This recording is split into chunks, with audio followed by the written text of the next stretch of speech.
E mais uma vez nós vamos tendo aqui a história de um garoto que tenta, por todos os meios, salvar a vida de uma pessoa de uma iminente morte e assim vivendo num loop infinito.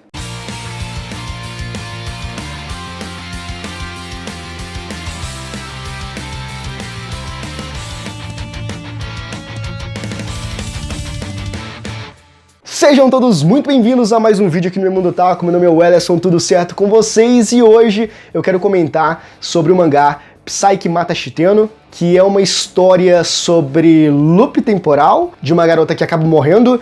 Então o garoto ele tem que encontrar alguma forma, formas variáveis de tentar livrar ela desse futuro iminente, desse futuro horrível, e ele acaba não conseguindo e sempre acaba voltando no tempo e fica nesse loop. Então é uma história um pouco mais do mesmo, mas que pode ser bastante interessante, por isso que eu quis trazer aqui pra vocês. Eu encontrei esse mangá dando uma lida lá no Instagram, em alguns posts de indicações, Eu sempre gosto de ver, 6 mangás sobre viagem no tempo que você precisa ler.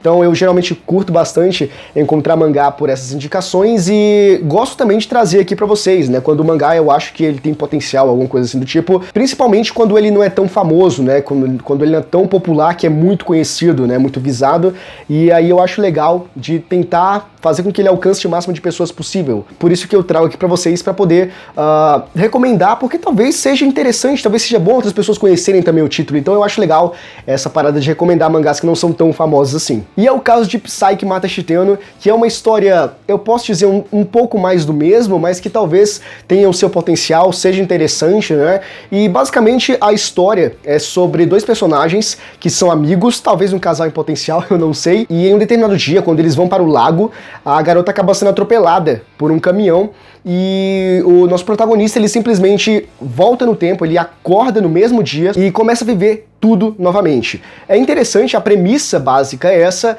só que, no entanto, é meio que como se fosse uma roupagem para atingir um objetivo muito maior, e eu achei isso muito interessante.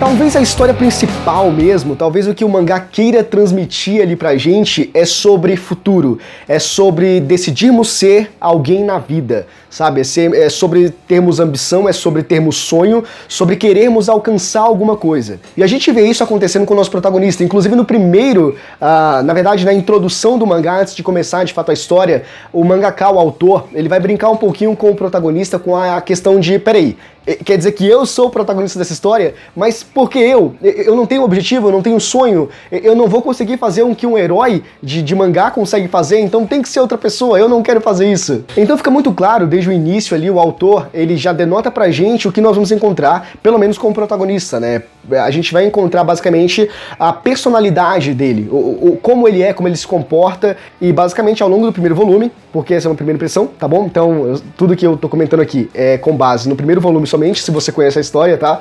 Então, a gente vai percebendo que ele é um garoto que ele quer ficar na dele. Ele não tem objetivo, ele não tem uma motivação muito grande, e isso é errado. E a história vai mostrar pra gente que a gente não precisa querer dominar o mundo, ser aquele cara que vai conseguir conquistar todas as coisas do universo. No entanto, é importante a gente ter um sonho, é importante a gente ter algo pelo qual sobreviver, sabe? Pelo qual ter uma certa ambição, sonhar, aspirar a alguma coisa, porque senão somos apenas, uma carcaça morta, sabe? Vazia, sem nenhum objetivo, sem nenhuma tendência a querer conquistar algo, e isso é errado. E aí acaba que quando acontece esse trágico acidente com a garota, ele acaba entendendo, quando ele percebe o que tá rolando ali, que ele pode voltar no tempo, que ele tá nesse loop, porque ele passa a ter várias ações, ações e reações ali do próprio universo. Ele tem uma ação e o universo tem uma reação da escolha que ele teve, então ele passa a ter inúmeras soluções possíveis para poder evitar o caso, mas sempre acaba no mesmo futuro, sempre acaba no mesmo momento em que o caminhão bate na garota e ela acaba morrendo. Então ele tenta encontrar alguma maneira, a gente vai vendo vários momentos ele tentando encontrar uma saída e não dando muito certo, e a gente precisa entender o porquê que não tá dando muito certo. E talvez a história, todo esse incidente, queira tratar justamente sobre ele e a maneira dele enxergar a vida, a perspectiva que ele tem sobre ele mesmo, sabe? Então ele entende esse poder, quando ele compreende tudo, que esse poder é um poder divino, que foi Deus quem deu esse poder pra ele, porque de tantas pessoas acabou escolhendo ele, né, que ele achava que era o menos apto pra tudo, e que se ele tem um sonho, se ele precisa ter alguma motivação, ter alguma determinação, é de salvar a amiga dele. E claro, tem que ser uma coisa que somente ele pode fazer. E se somente ele pode fazer, foi uma tarefa incumbida somente a ele desse poder, então ele vai fazer da melhor maneira possível. Então é a partir daí que ele passa a enxergar a vida de uma forma diferente. De, por exemplo, quando ele sempre usava fone de ouvido para não ter nenhum contato com as pessoas, para não ter nenhuma interação social. E ele passa a conversar com as pessoas, ele não ouve mais música o tempo todo, ele quer saber do som ambiente, sabe, as vozes ao redor dele, tudo que é externo, ele quer participar.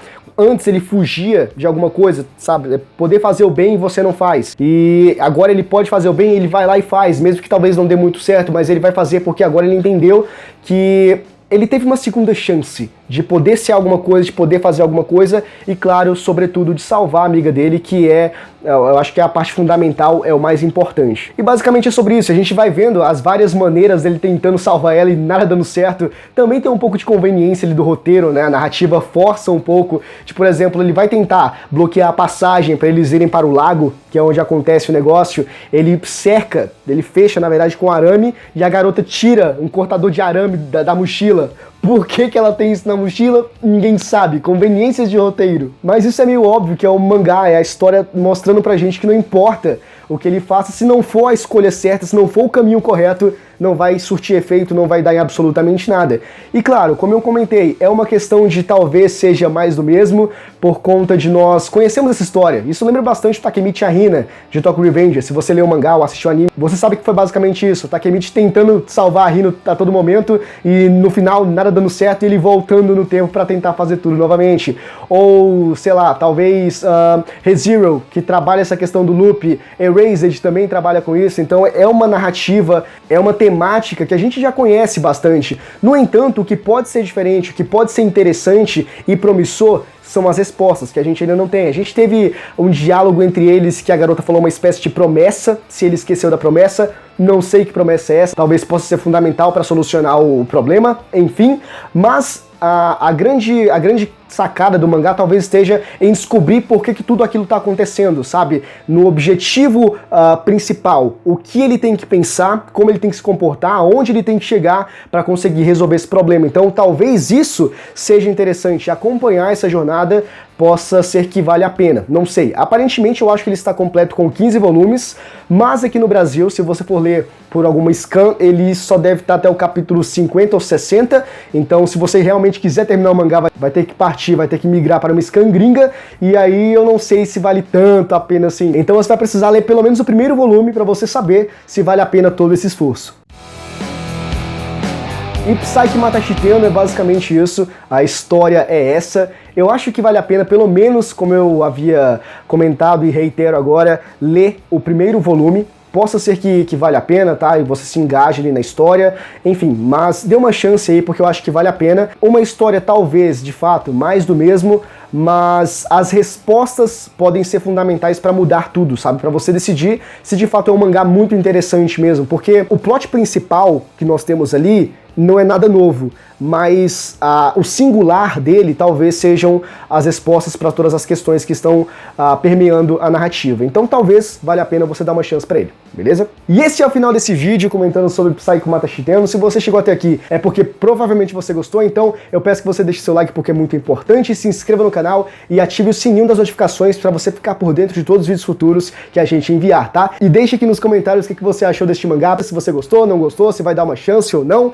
Deixa nos comentários que eu vou gostar de ler, beleza? E eu conto muito com o vosso apoio. A gente se vê no próximo vídeo. Abraço!